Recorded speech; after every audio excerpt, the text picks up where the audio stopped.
बिस्मिल्लाहिर्रहमानिर्रहीम। आज का टॉपिक है हमारे पास auto immune disease. Auto immune disease क्या होती है? Immune reaction to self antigen auto immunity are the underlying cause of numerous human diseases. 2 to 5% of population के अंदर हमारे पास ऑटो इम्यून डिजीजेस प्रेजेंट होती हैं। हमारे पास जो होती हैं auto immune diseases, they are divided into 2 categories, organ specific and systemic. Organ specific, इसके 3 कॉजेज होती हैं। Either the disease is mediated bye antibodies, either the disease is mediated by T cell, or diseases postulated to be of autoimmune origin. Diseases mediated by antibodies and organ specific include autoimmune hemolytic anemia, autoimmune thrombocytopenia, autoimmune atrophic gastritis of pernicious anemia, Graves' disease, Goodpasture syndrome. जबकि systemic के अंदर systemic lupus एरिथ्रोमाटोसिस आता है। ये हम आगे explain करेंगे। Type 3 hyper sensitivity में होता है। Disease is mediated by T cell, type 1 diabetes mellitus, multiple sclerosis, Hashimoto's thyroiditis, Crohn's disease. And systemic के अंदर rheumatoid arthritis, systemic sclerosis जिसको scleroderma कहते हैं, and Sjogren syndrome. Diseases postulated to be of autoimmune origin, organ specific में primary biliary cirrhosis, autoimmune hepatitis आता है, जबकि systemic में polyarthritis nodosa and inflammatory myopathy is involved.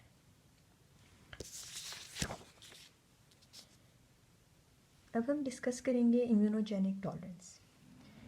Immunogenic tolerance क्या होता है?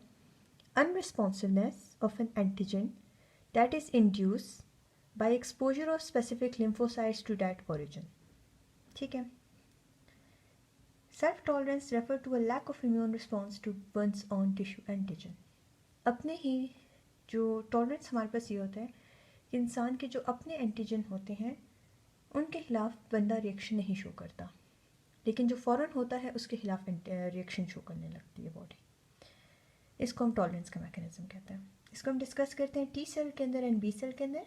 जैसा कि आप देख सकते हैं, there are 2 type of tolerance. One is called as central tolerance, other is called as peripheral tolerance. Central tolerance is the antigen-induced deletion of self-reactive T and B lymphocyte during their maturation in lymphoid organ, that is thymus and bone marrow. ठीक है। T cell के अंदर हमारे पास क्या होगा?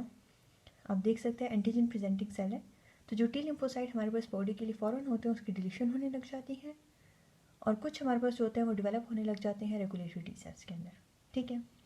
यहाँ पे हमारे पास एक ऑटो इम्यून रेगुलेटर होता है जिसको हम AIRE कहते हैं जीन, और अगर कोई भी म्यूटेशन हमारे पास AIRE जीन के अंदर होगी तो एज अ रिजल्ट हमारे पास ऑटो इम्यून पोली एंडोक्राइन सिंड्रोम होगा, जिसके अंदर जो हमारे पास टी सेल होते हैं जो कि स्पेसिफिक होते हैं मल्टीपल सेल्फ एंटीजन के लिए, उसको वो डिलीट नहीं हो पाते, उनकी डिलीशन नहीं हो पाती। एज अ रिजल्ट वो मूव करके पेरिफेरल टॉलरेंस के अंदर चले जाते हैं। पेरिफेरल टॉलरेंस के अंदर क्या होगा? 3 काम होते हैं। या तो जो टी रेगुलेटरी सेल है वो हमारे पास सप्रेस होने लग जाते हैं। कैसे सप्रेस होते हैं? CD25 हमारे पास जो होता है वो एक्सप्रेस करने लग जाता है रेगुलेटरी टी सेल। ठीक है। और फिर देन आगे इंटरल्यूकिन 2 के रिसेप्टर्स होते हैं। देन हमारे पास ट्रांसक्रिप्शन फैक्टर होता है जिसको हम FOXP3 कहते हैं। अगर कोई भी म्यूटेशन हो गई FOXP3 के अंदर तो as a result of that हमारे पास क्या होगा? हमारे पास आईपैक्स डिजीज़ होती है जिसको इम्यून डिसरेगुलेशन पोली एंडोक्राइनोपैथी एंटीरोपैथी एक्स-लिंक्ड सिंड्रोम कहा जाता है। ठीक है। अच्छा, फिर हमारे पास क्या होता है? दूसरा जो मैकेनिज्म होता है वो हमारे पास होता है जिसको हम कहते हैं anergy. Anergy refers to the functional inactivation of lymphocytes induced by encounter with antigen under certain conditions. T cell की रिकॉग्निशन एक्टिवेशन के लिए 2 सिग्नल्स चाहिए होते हैं। एक ये कि पेप्टाइड एंटीजन उसको रिकॉग्नाइज करे, एंड सेकेंड ये कि हमारे पास कॉस्मोलेटरी मॉलिक्यूल्स एक्सप्रेस हों सरफेस के ऊपर। तो कॉस्मोलेटरी मॉलिक्यूल्स हमारे पास एक्सप्रेस नहीं होते एनर्जी के अंदर, तो as a result of this हमारे पास क्या होता है कि जो ऑटो रिएक्टिव टी सेल होते हैं और सेल्फ एंटीजन होते हैं उनके बीच में एनर्जी डेवलप हो जाती है। बी सेल भी एनर्जिक हो सकते हैं अगर वो इनकाउंटर करें एंटीजन को in the absence of specific helper T cell. ठीक है। थर्ड मैकेनिज्म जो हमारे पास है वो हमारे पास आता है एक्टिवेशन इंड्यूस्ड सेल डेथ। उसके अंदर क्या होता है कि हमारे पास एपोप्टोसिस होती है मैच्योर लिम्फोसाइट की, जब हमारे पास एंटीजन सेल्फ एंटीजन रिकॉग्नाइज हो जाता है। रिसेप्टर हमारे पास होता है जिसको हम डेथ रिसेप्टर कहते हैं, that is called as FAS। और अगर कोई भी हमारे पास FAS जो होता है इसके अंदर कोई भी म्यूटेशन होगी तो एज अ रिजल्ट हमारे पास ऑटो इम्यून लिम्फोप्रोलिफरेटिव सिंड्रोम होगा, ये हमारे पास एक्सप्रेस होता है टी सेल्स के ऊपर, लेकिन हमारे पास डिलीशन कॉज करता है सेल्फ रिएक्टिव बी सेल्स की, ठीक है।